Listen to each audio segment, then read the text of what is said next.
Bonjour à tous et bienvenue sur la chaîne GLTV. Aujourd'hui on se retrouve pour le test du Denon MC7000. Donc ça fait plusieurs mois, ça fait depuis juillet, août que je l'ai, je sais plus exactement. Je l'ai bien utilisé et mettons, je peux vous dire ses gros défauts et ses avantages. Le premier défaut, mais ça c'est un défaut général au contrôleur, c'est que si vous n'avez pas d'ordinateur, il ne fonctionnera pas. Parce que c'est pas un contrôleur semi-autonome, donc qui n'a pas de possibilité de pouvoir être autonome. Un deuxième défaut au fait qu'il faut un ordinateur, c'est que oui, il y a deux ports USB pour pouvoir brancher deux ordinateurs, mais il n'y a pas un retour USB du port primaire qu'on utilise. J'aurais trouvé ça sympa, genre qu'ils mettent un petit port USB en plus pour pouvoir mettre son disque dur. Ça aurait plutôt été pas mal. Mon ordinateur a suffisamment de ports, mais dans certains cas, il n'y en a pas assez. Deuxième petit défaut, à un moment je l'avais branché sur mon port USB 3.0, il fonctionnait pas, il ne se faisait pas détecter, donc il faut absolument du 2.0 et non du 3.0 au niveau des ports USB. Je tiens à le préciser quand même parce que si vous avez un ordinateur sans port USB 2.0, c'est peut-être pas ce modèle là, mettons peut-être que ça a été corrigé, mais je pense pas. Du coup voilà, je suis pas sûr. Au niveau de tout ce qui est crossfader et fader, ils sont géniaux parce qu'ils fonctionnent parfaitement, ils sont suffisamment rigides pour tenir. Le fader il est très smooth. Moi je suis plus quand même sur les crossfaders. Je suis plus sur les crossfaders qui ont un peu de maintien, c'est pas grave. Moi j'utilise rarement le crossfader de toute manière. Au niveau de l'équalisation, donc moi c'était un critère qu'elle soit kill. Si mettons elle avait la possibilité de pouvoir être changée, voilà. Mais si jamais je veux pas faire kill, je le laisse simplement un cran au-dessus, ça le kill pas quoi. Donc voilà, j'ai pas de problème à ce niveau là. La sortie bouche, je l'ai jamais utilisée. Du coup, je sais pas vraiment vous en dire un tour, mais j'imagine qu'elle est c'est exactement la même de toute façon que le master, sauf qu'il n'y a pas de diamètre. Et voilà, au niveau de la sélection, bien sûr, si c'est en USB ou en live phono ou quoi, voilà, j'ai jamais eu de problème avec ça, ça marche directement. Le logiciel détecte direct sur quoi on le récupère. La sélection entre le port USB 1 et 2 est automatique. Au niveau des decks, moi j'utilise toujours les 4 decks, ça marche très bien. Au niveau pitch bend, il manque peut-être un petit peu de course, mais heureusement on a le select pour augmenter le pourcentage de test, ça permet de varier à ce défaut. Au niveau des loops, j'utilise rarement les loops, mais ça marche bien et ça se cale suffisamment bien si la big grid est bonne. Donc du coup il y a justement le bouton pour ajuster les grids en live, mais ça je vous conseille de le faire vous-même. Donc ouais, au niveau des filtres et tout ça il marche très bien. Les effets, super pratique comparé aux tables classiques, on ne sait pas changer l'effet. Là on sait les changer, donc moi je les change tout le temps. Voilà, j'utilise deux padets fixes avec des effets différents. Vu qu'on peut les assigner vraiment aux contrôleurs différents, donc ça c'est assez bien. Le needle drop marche bien. Au début je pensais que ça allait me perturber le fait qu'il n'y ait pas d'écran que je puisse pas voir direct, mais vu qu'il y a l'ordinateur, en fait ça se voit suffisamment bien. Le sélecteur ça marche bien aussi. En global en fait c'est une machine qui marche assez bien, même très bien. Le seul défaut c'est l'ordinateur, très clairement, mais c'est un avantage aussi, c'est que là vous l'avez vu, j'ai 8 fils à brancher, plus les deux autres pour l'ampli ou quoi. Ensuite il est câblé. Un set de mixage classique, il y a les 4 fils pour chaque contrôleur, les 2 fils qui sortent, le casque, les alimentations, il faut 4 alimentations, là il m'en faut que 2. Facilité, je trouve ça beaucoup mieux qu'un set classique.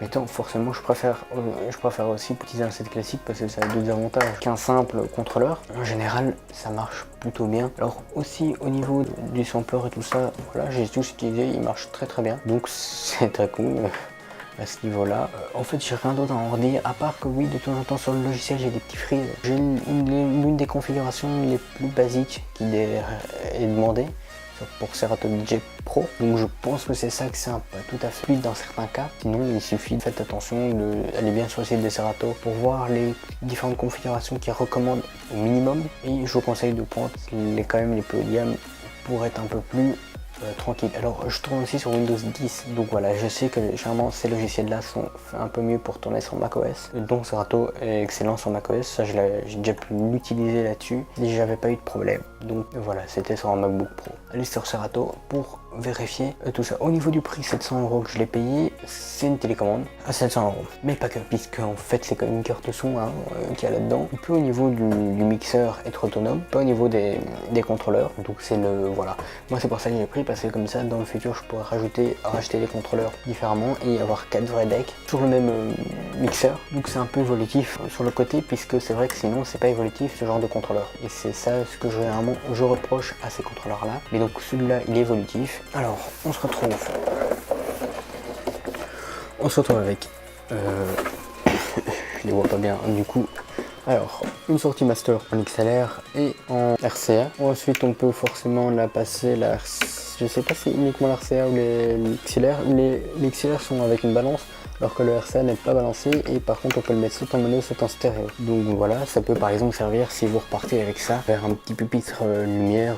Il vous suffit, vous le mettez en mono, vous récupérez simplement une partie, un RCA, et vous pouvez avoir un master tempo sur votre pupitre de lumière. Au niveau de la sortie Boost XLR, comme je l'ai dit, je l'ai jamais testé, mais je vais potentiellement la tester dans pas longtemps. Elle serait principalement utilisée uniquement pour en fait des subs. Moi c'est pour ça que j'utiliserai.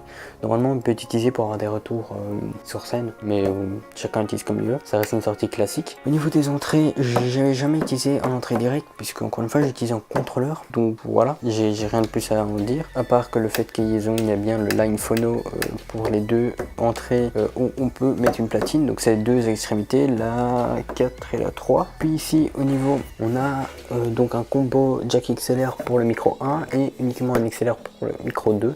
Alors, c'est pas des micros à utiliser tout le temps, hein. C'est simplement un petit micro pour parler, sans plus, sans rien. Et au niveau des USB, il y en a deux, donc le 1 et le 2, et l'alimentation avec le bouton power. J'utilise d'ailleurs un flycase de chez Thomann. Alors c'est un flycase à faire soi-même, et c'était pas, je pense que c'était précisé, mais j'ai peut-être mal lu quand je l'ai acheté, mais à 100 balles le flycase, ça faisait quand même un peu mal.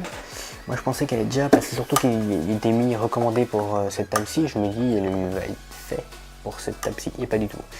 Donc j'ai dû m'atteler au cutter pour le faire, voilà. Et puis bien sûr, la dernière sortie qu'il y a, c'est pour le casque. Il y en a une en 3.5 et une en 6.35. C'était tout pour cette vidéo. Moi je vous dis à la prochaine sur GLTV.